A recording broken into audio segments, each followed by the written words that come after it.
starts. So, Joe, you're back for our regular episode. This is part 4 of the customer experience, right? We're talking all about that idea of creating an atmosphere for the customer that they can enjoy not only their first time, but over and over and over again. So today, Joe, you really wanted to talk about the customer experience, or a customer focused, customer centric. I'm sorry, Customer centric, yeah, client centric. I knew I had the words in there originally, but before we do that, Joe, not everyone listens to the show every week. So can you just introduce yourself? Tell the world who the hell you are. Absolutely. My name is Joe Janicki, and I'm just an insurance guy. No, Just an insurance guy.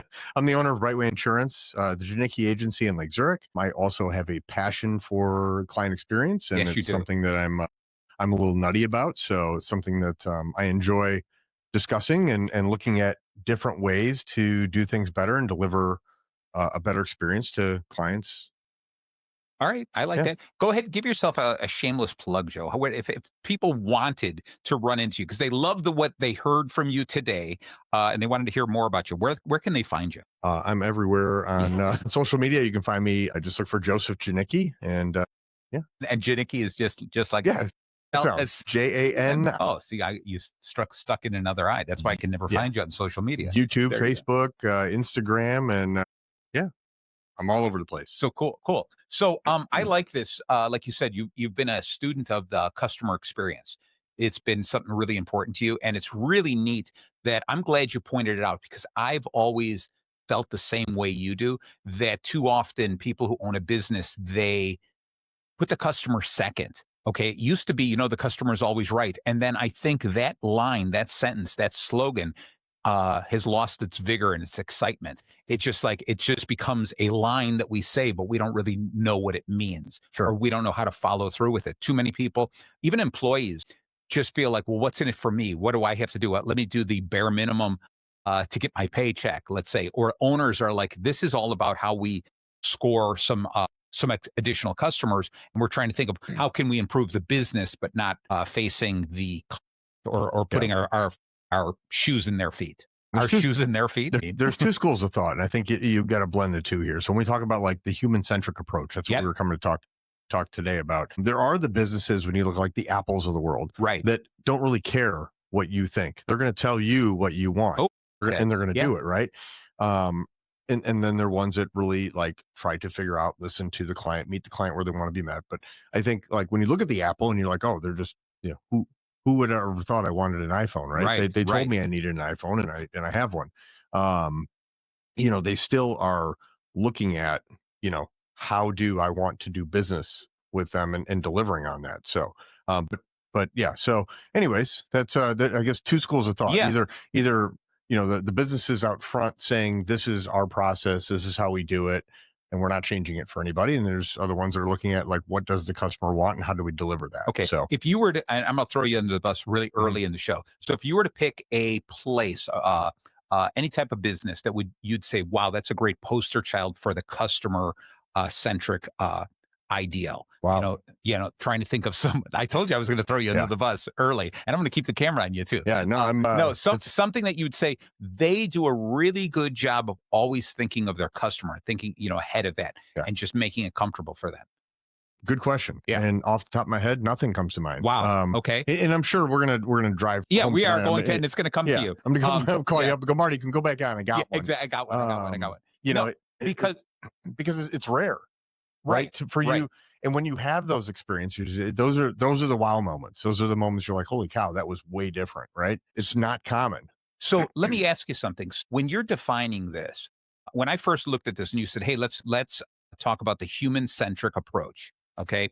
And you said this, I thought, okay, this is true. We're going to grab businesses or look at businesses that are really putting the customer at the center. Like, what is going to be the thing that we're going to please them, give them a desire to come back, give them a desire, something to talk about over and over again. And the business that came to my mind right away was Disney World. Okay. Because whether or not you're saying, oh, well, it's this conglomeration, they're after making a bunch of money and stuff like that. I mean, technically that's what every business is supposed to be doing. We're supposed to be looking to make some money, but a company that takes its time to really drive home and attention to detail to make everything easier and more pleasing for their customers. Disney World, where it starts, and it's probably Disneyland, the Disney, I'm talking about the amusement parks specifically, really paint a great picture that make it pleasing to go and make everything just a little easier. As like the way they hide the way they hide the necessities like garbage cans and things like that, where they blend them into the background so that they're easy to find when you need them, but they're not an eyesore when you don't need them. Yeah. Okay. You're right. They do. And they truly they think about everything. And we've talked about that like on the First Impressions when we were talking about that show. Like they really they don't miss a beat. There's nothing that they do miss. And if they they're constantly, I feel like, improving and finding new ways to deliver, right? I don't know if you know this, but tell me. If your child has an IEP and you go there, and depending on what the IEP is for, they will give you a pass that you can avoid the lines and go straight to the front. Oh, wow. Okay. For other kids that have sensory issues. Yeah. They have other, supports that they can give you for your child while you're there. Like, so when I tell you, they think of everything, like, I had no idea this existed. But yeah, you can go in and, you provide them the IEP, they review it. They say, okay, you know what, here you go. And now you're fast pass. Right. To avoid waiting and all the other stuff. So like, it's all the little things. And I think when we look at this, you're expecting this big, like, boom, wow, this is like a gigantic thing that they do. But in reality, it's all the small things put together. It's all those things and how they all connect cohesively. Right. To provide that wow moment. Yeah. And I one of the things I want to, I don't want to do a whole show on Disney World, although that's probably worthwhile. The happiest place on earth. That's what I keep hearing. Until you get the bill. That's is one of the things I loved noticing the last time I was there was the way that they move people. Okay. Understanding that people don't want to wait in lines. So what they do is they give them things to look at, things to do while they're in line.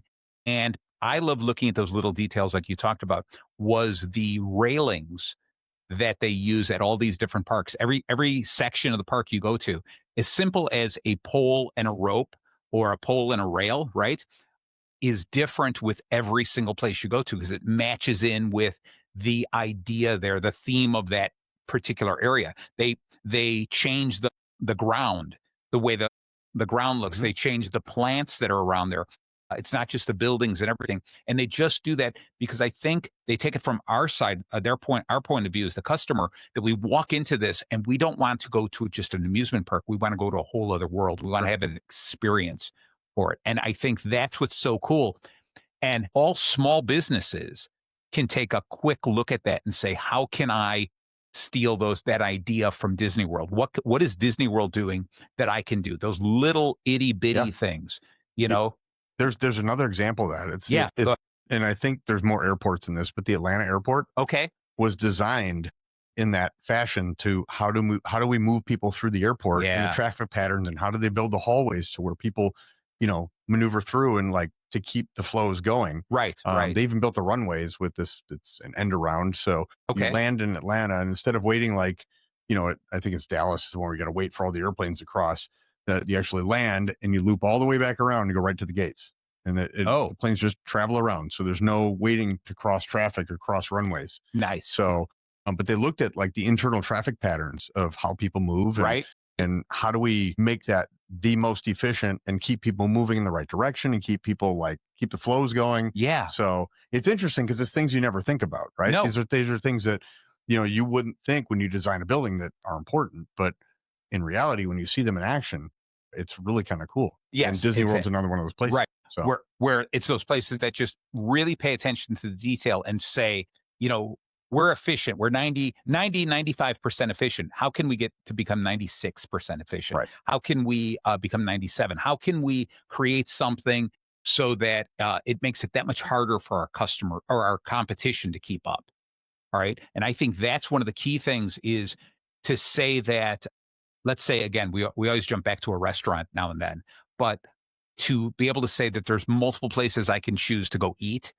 What is one place going to do that's just a little bit more? So I'm just happy with everything around there, right? And it's not just a restaurant; it's any store I go into. I want to have that experience. Remember, it's too bad I don't think they're around anymore. The Rainforest Cafe. Yeah.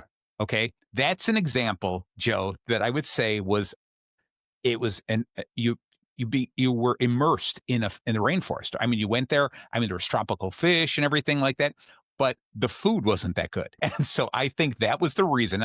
Think we talked about that. That was probably the reason, the demise of a place like that, Sure. because it had the atmosphere that was absolutely wonderful. I can't remember. I couldn't say anything about the way the staff treated me. It was just something wonderful to look at and experience, but there was never a reason to go back there. They made waiting enjoyable. Yes, exactly. That's it. Once you got in, it was over, right? Exactly, right. But the outside, you're like, yeah, I waiting on don't my mind. table. Look at that. Look at that. And Right. Yeah. And when I look at restaurant experiences, I always think about, I don't know that I need something necessarily right away, but sometimes they know I need something in that proactive, like even just refilling my drink. Yeah. Things, all those little things add up, and I think they're that little extra touch, Right. of seeing a need before it's a need, and then acting on it, or knowing that, your client, is going to want something, or knowing what your client likes, or, and acting on it before it becomes something that they have to ask for. Right. So, Joe, before we get into this, I'm going to jump into our bacon for today. So the reason it's called bacon bits, obviously, you know this. It's the bacon for chewing. Oh man, you just jumped in. Don't go so quickly. The reason we call it bacon bits is because everything bacon touches just becomes a little bit better, right? So, except for your drains. Except for your drains. That's true. That's right. But it's makes it smell delicious for the plumber. Anyway, so what we do is we apply the bacon to this show, but not the bacon for chewing. No. What do you think it is? The bacon for doing. Now you got it. There you go, Joe. You jumped quick. You threw me off. So what we're going to use the acronym BACON, where we're talking about the human-centric approach to customer experience. And we're going to use this as kind of a loose outline. The B is going to be build empathy. And I think I can't express the word empathy enough, especially for businesses, for salespeople, for customer service people, clerks, et cetera, anyone who's dealing directly with the customer. A is going to be align with their needs. Okay, remember, we're aligning with their needs, the customer's needs. C is create memorable moments. Yeah. But how much you really like it. Yeah, exactly. O is going to be optimize the journey. Okay. Like it. And then N is never stop building relationships. Oh, that's great. You like those? You have almost the exact same notes I have. Nice. Well, I stole them from you. So Joe, where do you want to start? You were the one who said, let's talk about the human-centric approach. Where do you want to start with this little journey? We can start with B and building empathy, and empathy. Building empathy. Yeah, and empathy is a foundation. I think. I think that's where it starts, right? Yeah. At the end of. At the end of the day, or at the beginning of the day. That's right. At the very beginning of the relationship, exactly. It starts with empathy. This is just going to be one of the shows. I could just but it is building empathy. In other words, putting ourself in our customer's shoes. Correct. It is so important, and again, that's one of these terms. Empathy, building empathy. It's one of those terms that we say so often that we forget what it really means, and we have to say, like the first show. This is the part 4 of this on the customer experience. The first show, you talked about it so perfectly about you as an individual. You hire somebody, you as the owner, tell your employees, go outside and look at the building. Start with that and take the journey as if you were the customer. Look at everything. Look at the shrubbery. Look at the lawn. Look at the signage. Everything. Look at the front door. All of that kind of stuff. And I think that's the first step in building that empathy, is looking at what we're offering, but then what is it that we're offering versus what do our clients need?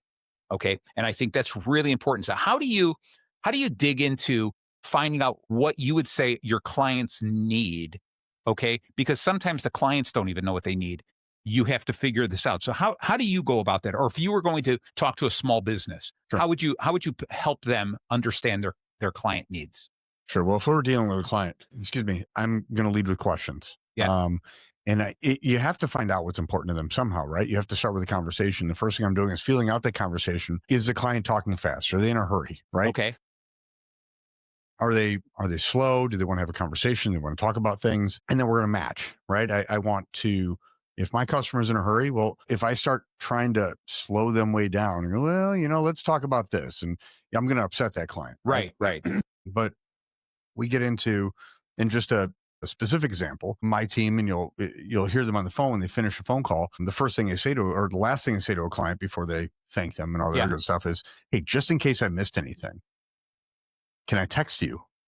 And for that information, Right. Or is there another preferred method of contact?" Right. Yeah. Because we find that most people, I mean, how often do you really want to pick up the phone and talk to somebody? Correct. Right. And most people don't, but there are some that do. Yeah. So if I can throw that out there and say, "Hey, is it okay if I text you if I missed any information, or would you prefer I contact you a different way?" And you'll find some people have email, some people have telephone, whatever it is, do that. Because the customer just told you how to talk to them, how to communicate with them. So do that. I think so many times, especially in my business, and my business is an old business, that people still want to do business in old ways and not really keeping up with or understanding how their clients want to communicate with them. Right. Okay. I can't tell you any of my clients that actually want to get in the mail a bill, or they want to get, their policy in the mail, or just email it to me. Right. Right. Or don't just give me an online portal. Right. So if I go doing things that are important to me and not paying attention to what's important to them, I'm just going to frustrate them, annoy them, upset them, or I'm just going to be average at that point. Right. So really trying to focus in on, who is the client, and understand what are they trying to tell me and how do they want to do business with me. And then from there, we're off to the races. I like that a lot, because that first part of just how, what's the easiest way to communicate. And I agree with you. I love this because you're my insurance agent. Well, actually not you, it's Piper. Okay. but she's better than I am anyways. Yes, she is. But anyway, what I like about that is just this. She doesn't call me. She doesn't knock on my door and say, "Hey, what's up? What's up?" She's got other things to do, and she knows I've got other things to do. All our communication is email. And I know that if I said, "Hey, I need something quicker," I'm going to get that call right away. Yeah. Okay. And the, our bills are paid that way. Everything is done with as little communication as the part. We'll have to talk after the show. All right. Sorry, go ahead. That's right. But what I'm saying is that you have made it as easy as possible for me, and you discovered the way that I want to communicate. And that's what I'm going to say is tremendous. And I know that if I need to talk to somebody, man, that phone's going to be picked up and I'm going to get the answers. I told you the one time I had some questions on my new vehicle, and not only was she able to answer that, but she asked me additional questions about things I didn't know. I didn't understand. And then she gave me so think about this, and gave me some stuff like that. That was so incredibly helpful. Good. Excellent. Yeah. That's good to hear. So hopefully one day she'll actually listen to the show, and she'll hear me boast and brag about her. Well, and I look at like Amazon, right? Amazon is one of those companies that, when's the last time you talked to an Amazon employee? Oh, I don't think they have any real employees. Well, they do. That's and you can get to one if you really need one. Okay. But chances are you won't. No. Right. So they've built it in a way that you can do it without somebody. But if you insist on talking to somebody, there is somebody there. They're accessible. They can call you right now. You just put in your, what number do I want to call you at? And it's instant. Your phone just rings and there's somebody there. It's crazy. But like for those that just need to talk to somebody, there they are. And I will tell you another thing that businesses do that will upset a client. And it is like so simple and so stupid. They hide the phone number for their business on their website to try and avoid talking to a client. Yes. And when a customer has a problem, the first thing they do on your website is look for a phone number. Right. Yes, I agree with you. So when they need to solve a problem, all you're doing is making them more and more frustrated, more angry, because they have no way to get a hold of you. It is so simple, so stupid, and they do it with intent, I'm sure, to limit these tolls, or maybe it's we're going to make it easier on the client, right? We're going to make our service self-service and send us an email. And no, when I got a problem, I'm looking for a phone number. Everybody's looking for a phone number. You jump on a website, where's the number, and they hide it or they don't have it, and then you got to Google it. Right. And I love this because they're looking for a solution, and you just made their problem 10 times worse. Now I'm even more frustrated. Right. So what's human centric about that? Nothing. Right. And this is what we're talking about. Yeah. This is more company centric. Yeah. Like what's easier for us. We don't want to have to answer the calls. Let them find their answer on the website. Yeah. And just even saying that, I don't know how as a business owner you could say, I don't want to take the phone call. Let them find their answer on the website. Makes it so. In other words, let's give them a a game to play, a journey they've got to travel on their own Right, in good order luck. to solve Yeah. the problem. Stick Right? that in the envelope with your convenience fee. Yeah, exactly. And so I like it because you brought up Amazon, and Amazon is so neat. When you buy something, right in there in the text, it's like, if you need to return this or cancel this order, I mean, it tells you immediately Yeah. beforehand, before you even get it, like, this just you can return this within X amount of days or Yeah. whatever. And this whole idea, many people who buy this also buy this. Hey, Marty, you normally buy this. You haven't purchased this in a while. Do you want to put that on a subscription? Anything like that. I really like that because they're looking out for me. Some people might go, oh, they're just being pushy with the products.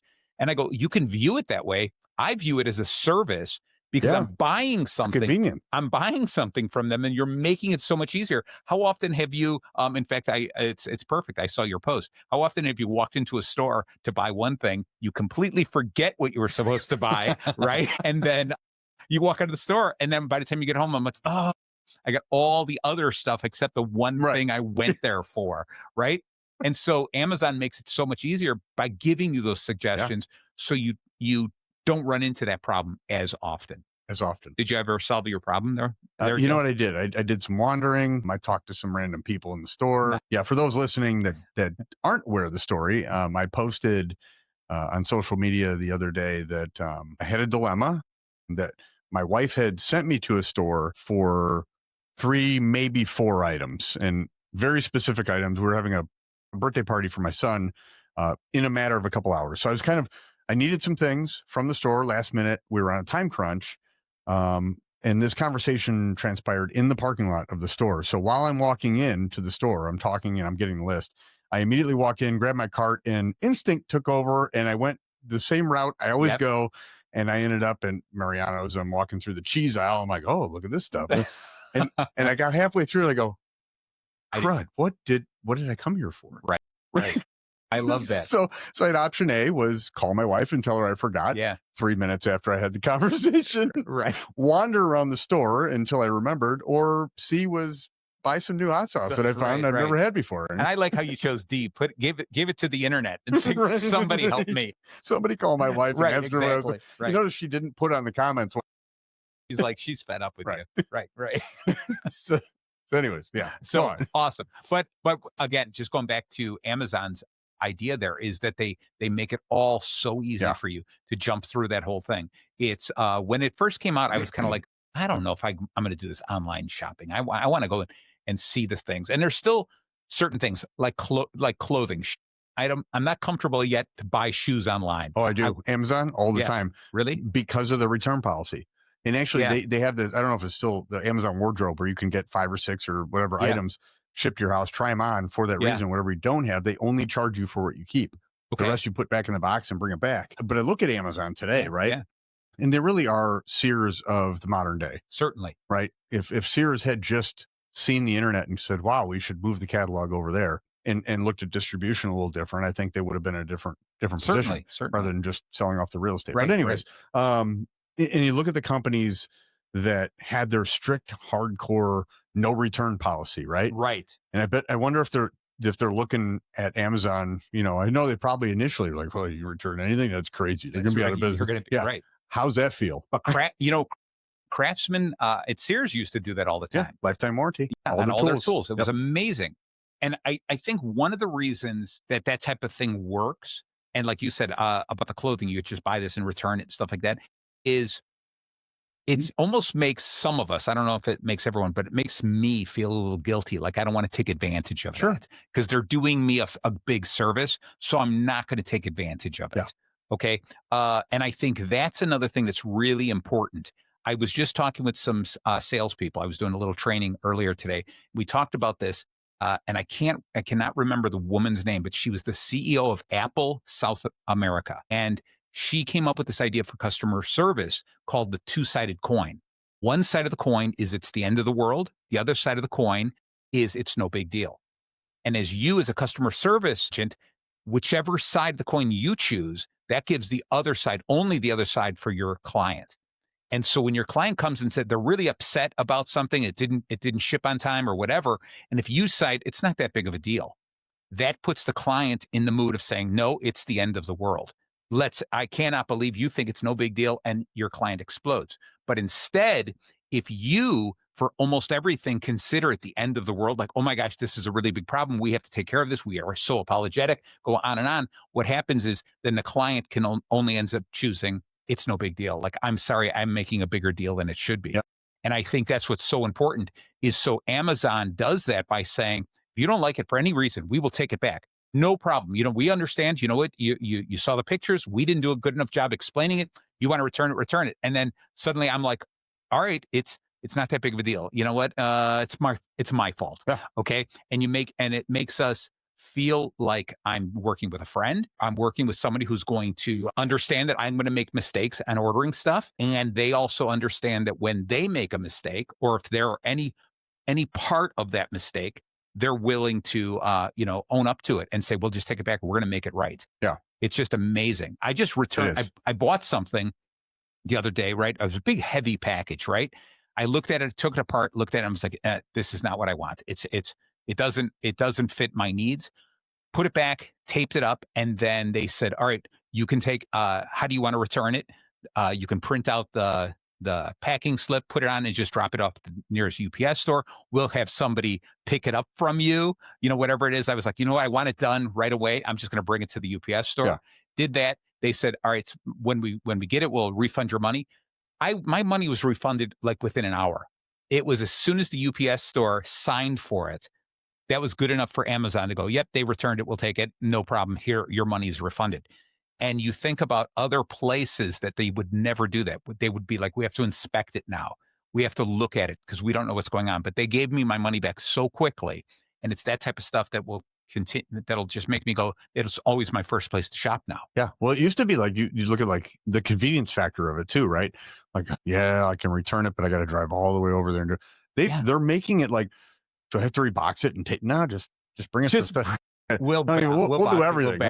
Yeah. Like they're almost to the point where like, oh, you don't want it? Just toss it in the driveway or the grass. We'll come pick it up. Just throw it out your front door. We'll find it. Like, like really, there's Whole Foods. There's, I get a list of places that are less than a mile from my house. And I can just walk in and just, here's this open thing that send the UPS guy to pick it up. Yeah. Just put it on your front porch. We'll grab it from you. Yeah. Right. Or it's like, you know what? Just keep that. Yeah. And we'll refund your money. And I think about it this way, Joe, if people weren't legitimately touched by that in some way, if I didn't feel embarrassed to take advantage of it, they'd go out of business. They couldn't possibly do that and return everything. Like if people were just buying and returning, taking advantage of it. And so they understood human nature better than we do. Right. And they realized there's a point in this. And they're made me a very happy customer, and I will never take advantage of it. I'm never going to push it too far. Yeah. Like going, I'll just buy this, use it for the party, and return it the next day, which I used to do at Sears. Okay. Or Home Depot. That's true. No, I never. None of us would ever do that. Sir, this tile looks a little aged. Yes, but that number is still in your inventory. There you go. All right. So we kind of blended together both build empathy and align with their needs. Okay. Do you have anything else you want to add in with aligning with people's needs? I think that, I mean, you hit it on the head. And I think that's such an important piece of this entire puzzle, because that's ultimately what we're doing by being human centric, right? Yes. We are ultimately just identifying with their needs. Correct. And then delivering on that. Yes.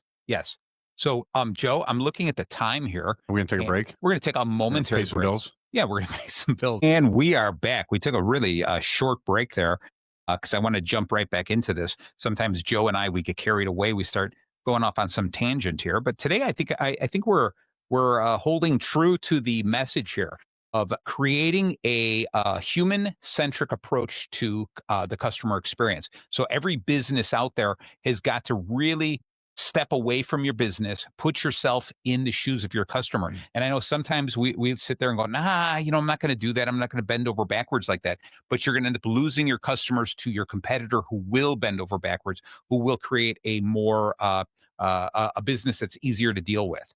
All right. So we talked a little bit about building empathy, which goes without saying. It's the most important thing you have to do is put yourself in their shoes. 2, we talked a little bit about aligning with their needs, understanding what their needs are, and have them trump what our needs are. Okay. And then C, we're going to get into this, is creating memorable moments. All right. Ooh. So give me an idea, Joe, when I talk about creating memorable moments, it's more than just we talked about earlier about Disney World or the Rainforest Cafe. It's more than just that. It's got to be the experience that you feel like you were taken care of. Yeah. Okay. So how do you do that? Let's say in your company, how do you coach your people to take that next step to give them something, to create a remarkable moment, something that people are willing to repeat? Yeah. You This know, is something we could do a better job of. And I think we all can, right? I read a book about a year ago called Unreasonable Hospitality. yep. And there were some really cool ideas that they did in this restaurant that just kind of blew me away. And it started with just paying attention and just listening. We talked about this Yeah. in our last show. Right. Right. That's where it all begins, because if you pay attention and you listen and you truly care, you can pick up on the things that are important to your client, important to your business partner or your referral partner, whatever. And then when you have the opportunity, you can deliver on those things, right? Right. Right. Maybe you find somebody like Marty Jalove is a Disney nut, right? Yeah. Then I Yeah. find that out, and then I have the opportunity to, I'm in Disney or for whatever reason, and I know it's just something cheesy. I pick up some Mickey Mouse ears for them, Yeah. right? Something. And I Something. bring them back or I send them to them like, hey, thinking of you from Disney, right? There's a memorable moment right there. Yes. And little things like that that you can do that really just create those moments. Like I said, we could do a better job of it. I think we get so caught up in the business of it all that we miss that opportunity sometimes. But Right. just starts with just paying attention Right. So how do you do that though? at scale. Well, at scale, but also how do you do it and make it authentic?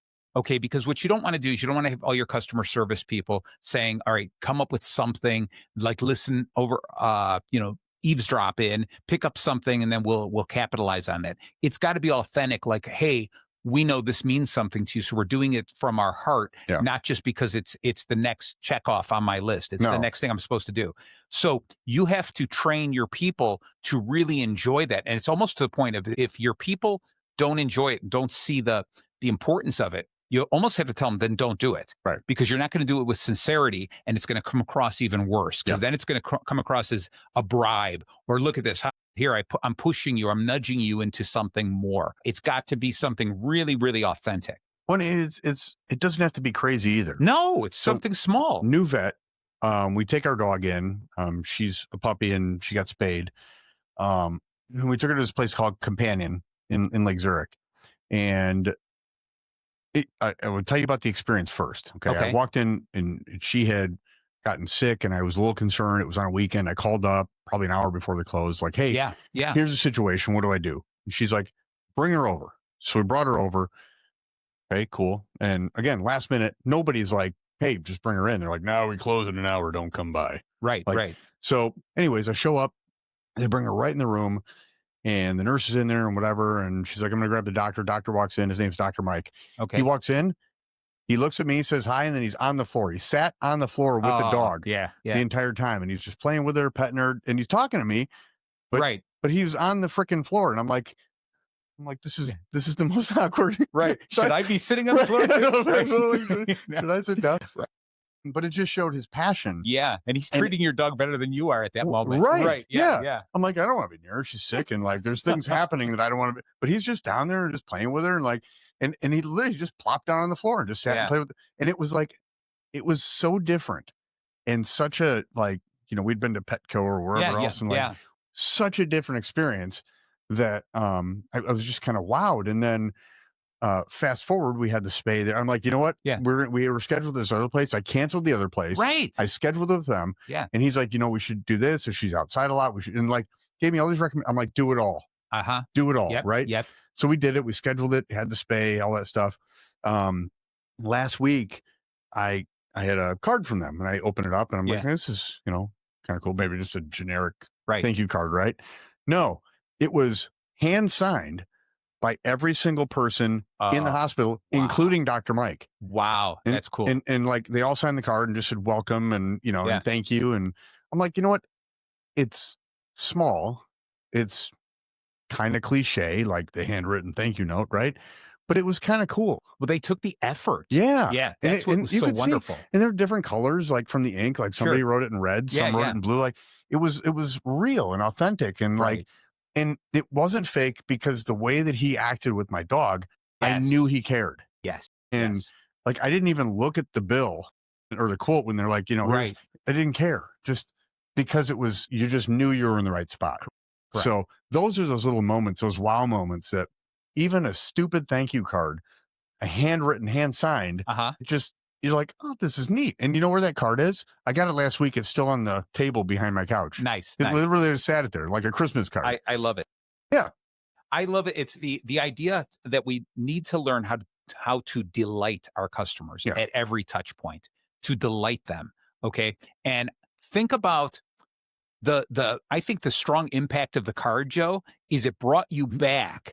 It reminded you of the other thing. The main thing for you was the fact that the doctor got down on the floor and was playing with your dog. Yeah. Really, truly cared. Yeah. Right. And then the card brought you back to that. And that's what's so cool about this is if you can get into that mode of thinking and you can keep working on that, it's all those little things just keep connecting and driving us back to everything. And there were little reminders of my first visit.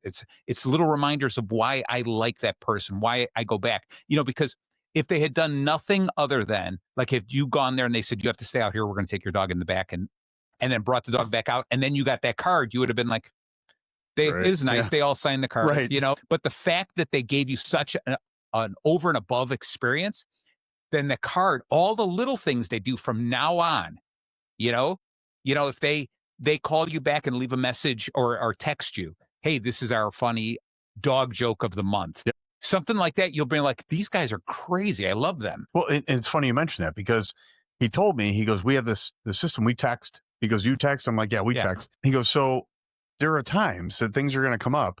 He goes, I want you to take a picture and send it to us. He goes, if we can avoid a visit, yeah, I'd rather do that. So like when she had the surgery, she had some, like, she was scratching, had a little, so I took some pictures. It didn't look great. And I sent it in and I'm like, hey, should I be worried about this?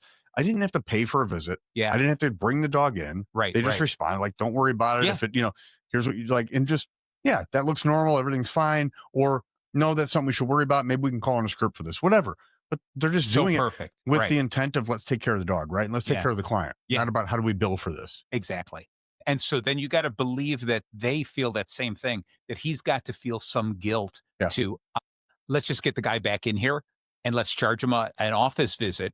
And he's like, no, let's take care of the animal first. Mm-hmm. And I love this. And there's got to be something where you're like, oh man, there's nothing wrong with your dog. Everything's okay. We could have done this over the phone. I have to charge you for the office visit. Right. So he's gone through that and said, I don't want you to feel bad about calling me. Yeah. It's what's most important is the thing that's most important to you is that your dog is going to be okay. Yeah. Yeah. So I love that. And it's creating those little things. And I think it's important for us to understand that if we do something really big, then we can just follow it up with so many little things that remind us of that. Yeah. But you got to keep up with it, and it's got to be sincere. It can't be pretend. It can't be where it's feeling orchestrated or that it's motivated. Like, see, I'm doing this for you so that you'll buy from me. Sure. It's got to be that we're creating a real acquaintanceship. Yeah. Right. And I just love what I do, and I want to share that experience with you. Yep.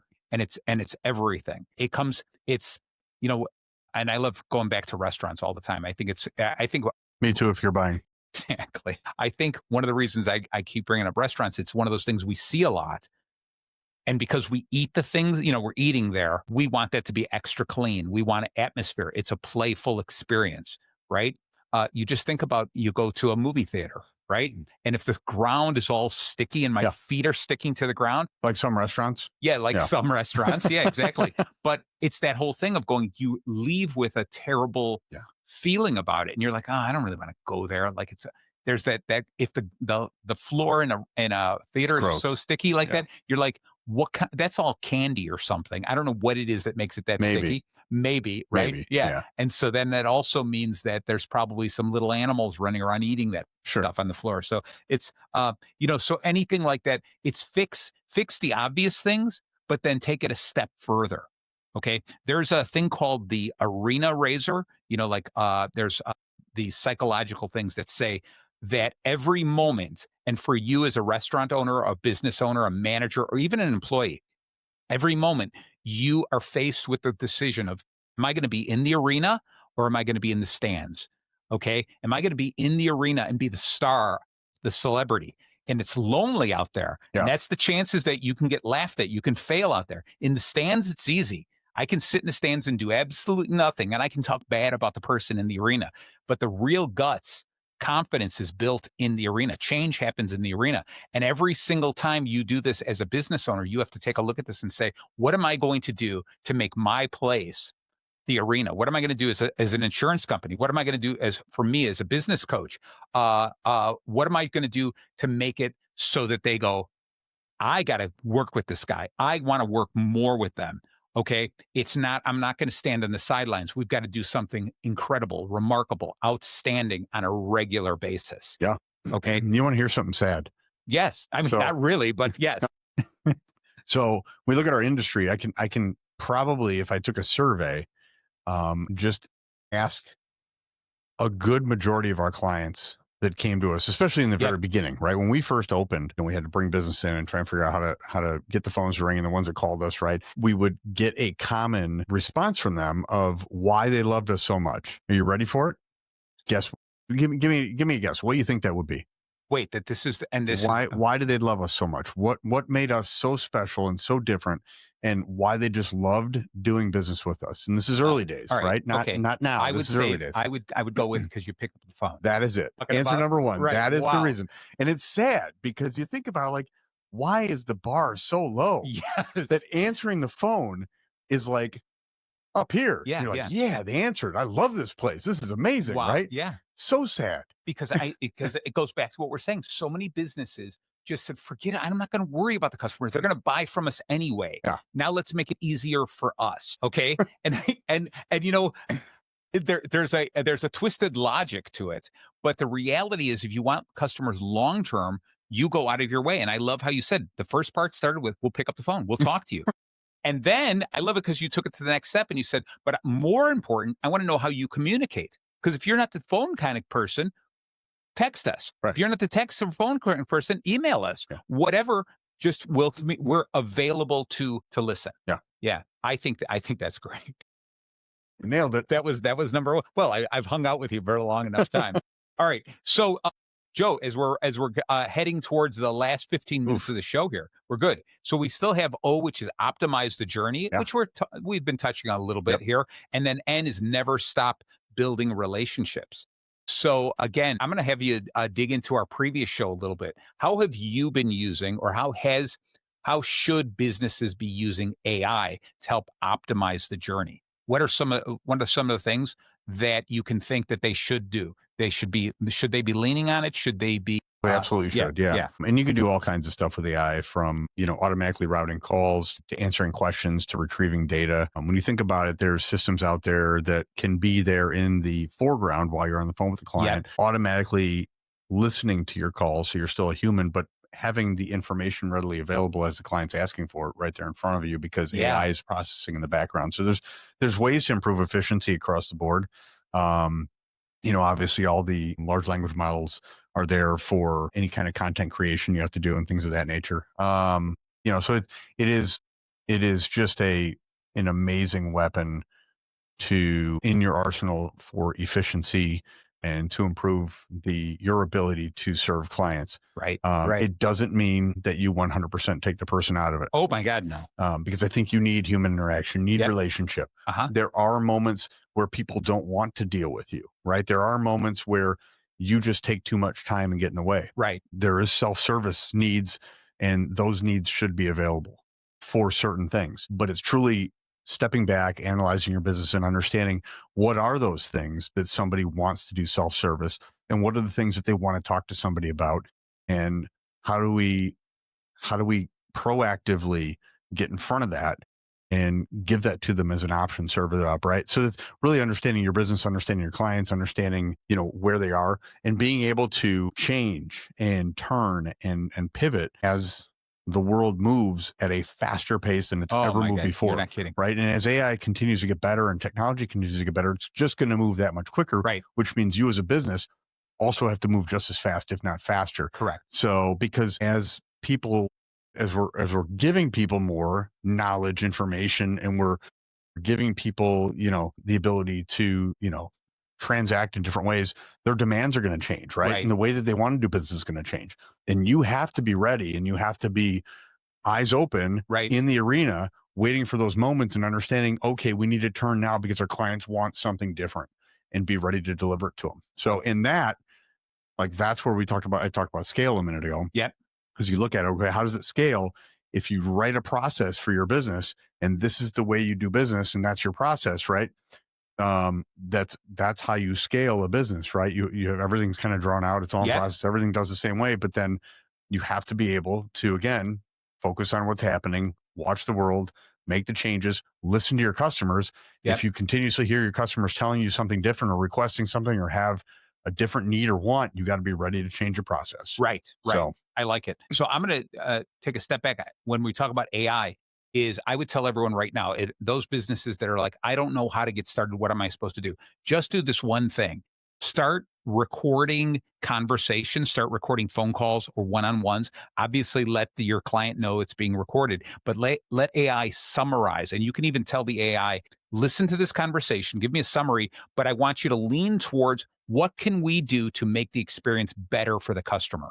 So not only summarize our conversation or our meeting, but what the outcome is. I want to make the experience better for the customer. What should I do? And I think that's a great first step for people in business to start using AI. All right. And so, Joe, and you talked about this whole continuing to build relationships. We still need people. And I think that's important because people are still going to be a little bit afraid. They're still going to feel like a robot answering machine is going to be a little cold. That's going to continue to change. That's going to get better. And the next generation is going to accept it. But in the meantime, what we need to do is we need to be a human voice, an actual living person with a beating heart, being able to tell these people, I understand what you're going through. I'm going to go back to the beginning empathy. where I'm building empathy. Yeah. I understand what you're going through and I'm going to make it better. I'm going to really try to help you through this. Okay. And I think when you're working with clients who you find are having a good time with you or just a small problem that you're able to fix, I think it's really good to ask them what are the friction points of doing business with us? What are the little hiccups, the obstacles that maybe I might be able to fix? If we could fix one thing about our transaction here, we could fix one thing about our interaction, what would that one thing be? And if you just ask that, that's not an intrusive question. It's a quick question. It's not giving everyone a 100 sentence, 100 question survey. It's one question. What is one little thing we can do to improve? All right. And if all your agents did that, or if all your clients, all your employees did that on a regular basis, the information you would find would be incredible. And then before you know it, you're saying, hey, we can fix that. We can change that. We can make it a smoother ride for our customer. Yeah. I think you'd have to be cautious. And I would take that data and find some way to analyze it and really review the data for consistencies. Yes. Because the last thing you want to do is become a ping pong ball. Oh, and go, I agree. Well, this customer said we should do this. Well, let's do that. Right. Yeah, and then you go yeah. over there and you got to. So I agree with you because you want that insight, but then you got to take that data and really assess it and figure out, not everything is the end of the world. Are we hearing a common theme? Yes. Right. Yes. So do people think our telephone system sounds like Comcast? Because that's a problem. So sorry, did I say Comcast? Everybody knows what I mean. Yeah. So, but nice. But obviously that was Joe. That was not. That was not. And I do not. And I don't have Comcast now. You know That's why? Right. That was not endorsed by this show or this station. Thank you, Comcast, for all the help you've done for 98.3 The Life. So this idea of we still have to build a relationship. We still need people talking to people, people visiting people on the other side of the counter. All right. I don't like this idea of they said it was going to make it easier for me to check out of a store because when I do self-checkout. No. Okay. No, that is completely not in my favor. Okay. It's the same thing where there are some fast food restaurants that now it's all kiosk based. You walk in and you choose on a kiosk and then you walk to the counter and they serve you food. Okay. And that kind of thing is distancing us from the customer so far. And it's making me feel like there's nothing special here. Okay. It's more of an irritant for me to do business with them because as soon as you look at this and go, I have a question and they don't have the answer. I can't find the answer here. What am I supposed to do? And there's nothing worse than send someone over to help me do the self-checkout, right? Because that was more efficient than anything else. Yeah. Okay. So you want to hear another good one? I would love to. I called a company the other day and I said, hey, I'm really looking to find this information and I'm wondering if you can pull this up and tell me, whatever, blah, blah, blah. And I'm just going to go out. It was an underwriter, right? Yeah. And I was trying to figure out a specific underwriting question about a policy for a client to understand how the coverage worked for this particular person, this policy, this instance, right? Right. The response was, are you at your computer? Sure. Okay. Here's what I want you to do. Go over here, click on this. Yes. Okay, great. And then click on this. Okay, great. He goes, you'll find that information in there. Is there anything else I can help you with? I'm like, no, I got it. Thanks. Yeah. Appreciate you walking me through your website to show me how to go find the information on my own. Right. Exactly. You could have just told me like, yes, it's covered. No, it's not. Right. So yeah, don't do that. No. And I'll tell you, it was great because I'll tell you the same thing. So, and I might have shared at least part of the story. So there's a printer I go to just to print like short runs of things, short, posters and stuff. And every time I go there, there's this one guy behind the counter. Okay. He always goes, you could have ordered this online. And I go, yeah, I understand that, but I'm here and I'm just giving you the drive. Can you print it for me? Everyone else does it. No question. He goes, let me show you how you can do it online. And I tell him, I use a discount code and I can't do it online. Yeah. Let me show you how you do this. And it has happened now 3 times that he turns his computer around, marches me through the entire step by step how I could have ordered it online. Right. And then at the end, I go, where do I enter my discount code? He goes, oh yeah, it doesn't look like there's a space for that. And I'm like, thank you for taking all this extra time to prove me right the 3rd time. Right. Yeah, you win. Right. Exactly. So I appreciate he was probably trained with, let's get people online. We'll be more efficient. You won't have to stop what you're doing, but he just needs a little bit more training on that. Okay. So do you want to call out the printer? No, I don't want to call out the printer. No. I'm sure you know his name by now, right? No, I have no idea. Can't remember. All right. I don't believe, and on this is, I would rather talk about the people who are succeeding.